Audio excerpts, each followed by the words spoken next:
Assalamualaikum warahmatullahi wabarakatuh. Selamat pagi Bu Endang dan teman-teman semua. Sebelumnya kami berterima kasih kepada Bu Endang karena telah memberikan kesempatan kepada kelompok kami untuk mempresentasikan hasil diskusi kami. Perkenalkan, kami dari kelompok 8 yang beranggotakan yang pertama Katarina Anggrek Bulan NPM 1910102048, yang kedua Khairunisa Ramadhani NPM 1910102049. Untuk pemaparan yang pertama akan disampaikan oleh Mbak Katarina.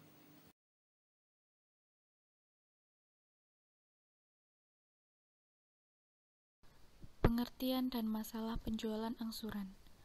Penjualan angsuran adalah penjualan yang pembayarannya dilakukan secara bertahap dalam jumlah tertentu selama jangka waktu tertentu di masa yang akan datang. Kemudian, penjualan angsuran mempunyai tujuan, yaitu antara lain meningkatkan laba, meningkatkan penjualan, menghemat biaya penyimpanan gudang, dan sebagainya.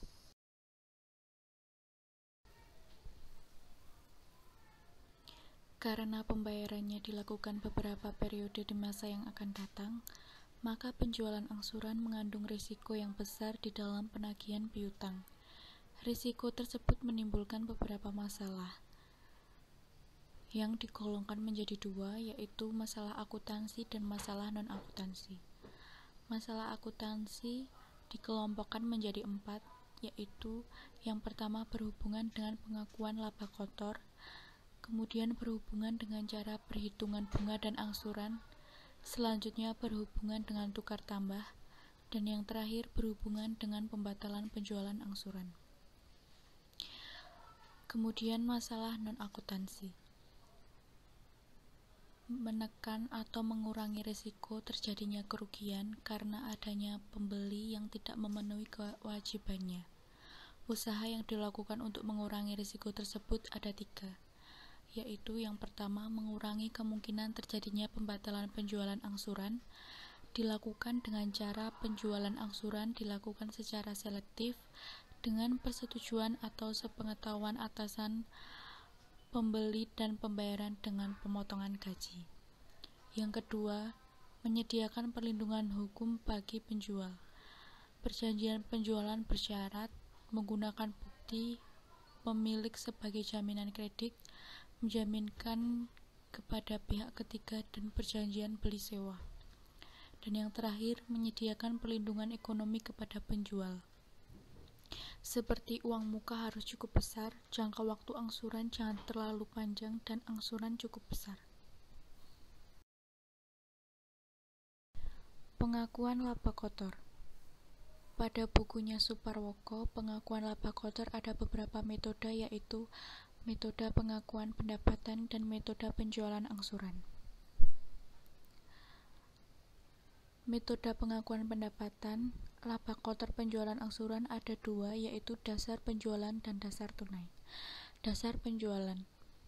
Laba kotor atas penjualan angsuran diakui dalam periode penjualan angsuran terjadi tanpa memperhatikan apakah pembayarannya sudah diterima atau belum.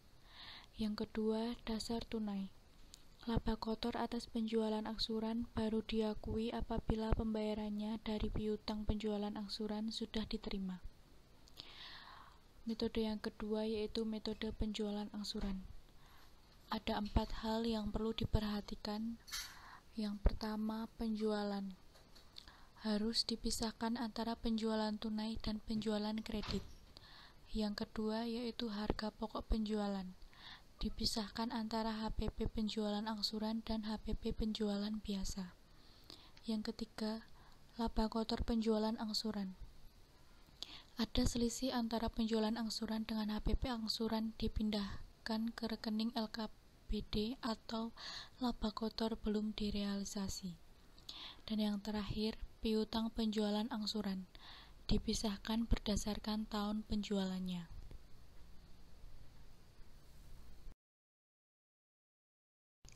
Pencatatan akuntansi penjualan angsuran. Pencatatan akuntansi penjualan angsuran ada 3 macam, yaitu yang pertama, penjualan angsuran aktiva tetap. Yang kedua, penjualan angsuran barang dagang. Dan yang ketiga, masalah tukar tambah dalam penjualan angsuran.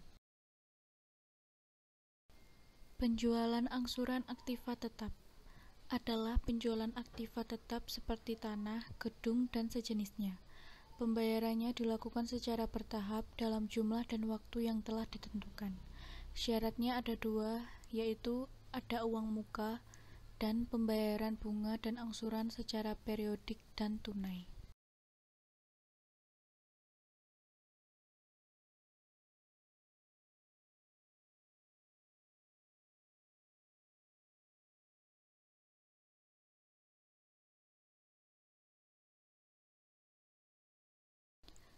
Kegagalan pelunasan piutang angsuran aktiva tetap.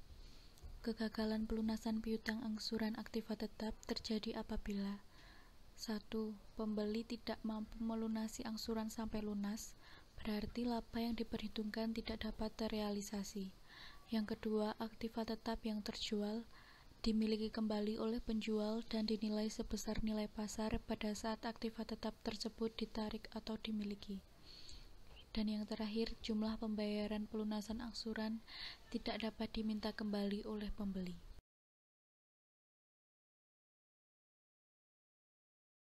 Selanjutnya, penjualan angsuran barang dagangan.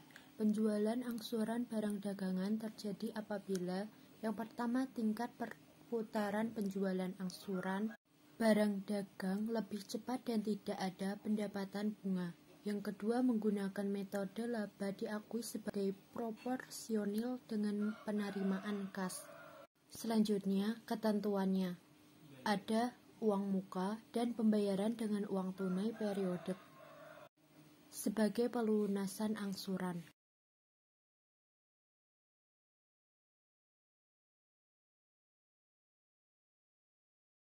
Kemudian, masalah tukar tambah dalam penjualan angsuran. Tukar tambah adalah perjanjian di mana penjual menyerahkan barang-barang baru dengan perjanjian angsuran, sedangkan pembeli menyerahkan barang yang sudah dipakai yang digunakan sebagai pembayaran uang muka. Terdapat rekening CSHP atau cadangan selisih harga pertukaran, yaitu rekening yang berasal dari perbedaan antara harga pokok yang diperkirakan dengan harga pertukaran. Selanjutnya, penjualan konsinyasi. Penjualan konsinyasi adalah suatu jenis penjualan dengan cara menitipkan barang kepada pihak lain untuk dijual. Pembelian barang yang menyerahkan barang kepada pihak penjual disebut pengamanat. Sedangkan orang yang diserai barang untuk dijual disebut komisioner dan barangnya konsinyasi. Perbedaan antara pemilik dan penjual. Pemilik pengamanat, penjual komisioner. Pemilik barang konsinyasi, penjual barang komisi atau titipan. Pemilik biaya ditanggung oleh pengamanat, penjual tidak menanggung biaya, bahkan mendapat komisi dari pengamanat. Beberapa alasan bagi pengamanat mengadakan penjualan konsinyasi. Yang pertama, memperluas daerah pemasaran. Yang kedua, barang konsinyasi tidak disita apabila terjadi kebangkrutan. Yang ketiga, harga barang tetap dikontrol oleh pengamanat. Selanjutnya, jumlah barang yang dijual dan persediaan barang yang ada di gudang mudah dikontrol. Adapun komisioner menerima titipan barang konsinyasi diantaranya. Yang pertama, tidak dibebani oleh resiko penanggung rugi biaya gagal dalam penjualan barang konsinyasi. Selanjutnya, komisioner tidak mengeluarkan biaya operasi, semua biaya ditanggung oleh pengamanat. Yang ketiga, bila barang rusak atau terjadi fluktuasi, hanya tanggung jawab komisioner. Yang terakhir, komisioner berhak mendapatkan komisi dari hasil penjualan barang komisioner. Selanjutnya, metode penjualan konsinyasi yang dibagi menjadi dua. Yang pertama, metode laba terpisah, yaitu semua laba ataupun yang diperoleh dari kegiatan konsiensi akan disajikan secara terpisah dari laba rugi yang biasa.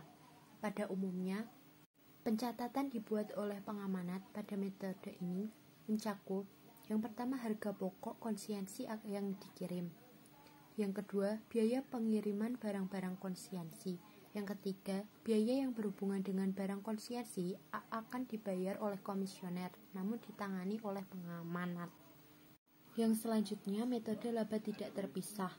Laba ataupun rugi dari kegiatan konsiensi tidak dipisahkan dengan laba rugi dari kegiatan biasa. Pada umumnya, pencatatan pengamanat mencakup 3 transaksi. Yang pertama, pembayaran biaya angkut atau pengiriman barang konsiensi. Yang kedua, menerima laporan pertanggungjawaban dan kuesioner.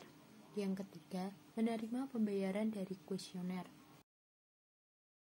Selanjutnya, masalah barang konsiensi yang belum terjual sampai akhir periode. Pihak konsiensi harus membuat laporan kepada pengamanat berapa jumlah barang yang terjual dan berapa jumlah barang yang belum terjual. Pencatatan kegiatan ini bisa dilakukan dengan yang pertama metode laba terpisah, yang kedua metode laba tidak terpisah.